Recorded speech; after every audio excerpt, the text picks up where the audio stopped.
ഇഷ്ടപ്പെടുന്ന സ്ത്രീയോട് ക്ഷമ കാണിക്കുന്നത് പുരുഷന്റെ സ്വഭാവമാണ്. ഇഷ്ടമുള്ള പുരുഷനോട് സ്നേഹവും ദേഷ്യവും ഒക്കെ കാണിക്കുന്നത് സ്ത്രീയുടെ സ്വഭാവം. തന്റെ പെണ്ണ് മറ്റൊരാളാൽ അവഹേളിക്കപ്പെടുന്നത് ഒരു പുരുഷനും ഇഷ്ടമല്ല.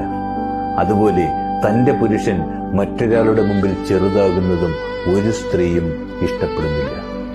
ദേഷ്യം വരുമ്പോൾ ഇഷ്ടപ്പെട്ടവളെ അവൻ ചിലപ്പോൾ ഒറ്റപ്പെടുത്തിയെന്ന് വരുമെന്നാൽ ഇഷ്ടപ്പെട്ടവനെ നഷ്ടപ്പെടുത്താൻ ഒരു സ്ത്രീയും ആഗ്രഹിക്കുന്നില്ല. തന്റെ പുരുഷൻ തന്റേത് മാത്രമാകണമെന്ന് അവൾക്ക് നിർബന്ധമുണ്ട്. പ്രണയത്തിന്റെ മാനദണ്ഡവും മറ്റൊന്നല്ലെന്നേ.